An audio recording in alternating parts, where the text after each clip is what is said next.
আজ বাংলাদেশের ৫৪তম বিজয় দিবস। ফোর্ট উইলিয়ামে বিজয় দিবস পালন এবং ১৯৭১-এ ভারতীয় সেনার কাছে পাকিস্তানের আত্মসমর্পণ এবং ৭১-এর ১৬ই ডিসেম্বর জন্ম স্বাধীন বাংলাদেশের। দিনটি বিজয় দিবস হিসেবেই পালন ভারতীয় সেনাবাহিনীর। বাংলাদেশের ৫৪তম বিজয় দিবস, ফোর্ট উইলিয়ামে বিজয় দিবস পালন। सलामी शस्त्र की कार्रवाई करेंगे और सैन्य बैंड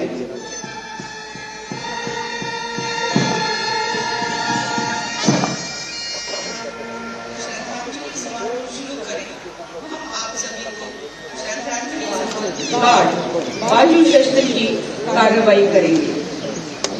आपकी सहूलियत के लिए 2 दशक आपके सामने खड़े किए गए। কথা বলবো, আমাদের সঙ্গে রয়েছেন আমাদের প্রতিনিধি পারাদীপ ঘোষ। পারাদীপ, আজ বাংলাদেশের ৫৪তম বিজয় দিবস, ফোর্ট উইলিয়ামে বিজয় দিবস পালন, কারা কারা হাজির হয়েছেন, কি ছবি সেখানকার এখন?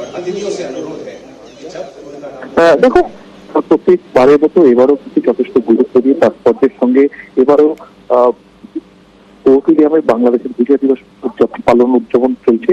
এবং ১৯৭১ সালে আমরা যদি দেখি, ১৯৭১ সালে পাকিস্তানের সেনাকে আত্মসমর্পণ করে মুক্তিযুদ্ধে জয়লাভ করেছিলেন ভারতীয় সেনারা এবং সঙ্গে ছিলেন মুক্তিযোদ্ধারা। এবং সেই কিন্তু এবার কিন্তু অন্যবারের থেকে এবার এই বিজয় দিবস উদযাপনের তাৎপর্য উন্নত এবং অনেকটাই বেশি। কারণ বাংলাদেশের রাজনৈতিক প্রেক্ষাপটে বিদেশ মন্ত্রকের তবে এটাও জানিয়ে দেওয়া যে বাংলাদেশের তরফে কোনো প্রতিনিধি দল এবারের বিজয় দিবস উদযাপনে থাকবেন না। কিন্তু পরবর্তীকালে বিদেশ সচিব পর্যায়ে যখন বৈঠক হয় এবং আন্তর্জাতিক স্তরে বাংলাদেশের উপর চাপ তৈরি হওয়ায় অপরাংশ কিন্তু বাংলাদেশ থেকে ৯ জনের একটা প্রতিনিধি দল তারা কিন্তু আজ ফোর্ট উইলিয়ামে যে বিজয় দিবস উদযাপন এবং একই সঙ্গে এই ৯ জনের প্রতিনিধি দল তারা কিন্তু এই আজকে বিজয় দিবস উদযাপনে ফোর্ট উইলিয়ামে এসে উপস্থিত হয়েছে। বেশ, সেই ছবি আমরা দেখছি পারাদীপ। বেশ, অনেক ধন্যবাদ। इस स्मारक की गरिमा को बनाए रखें।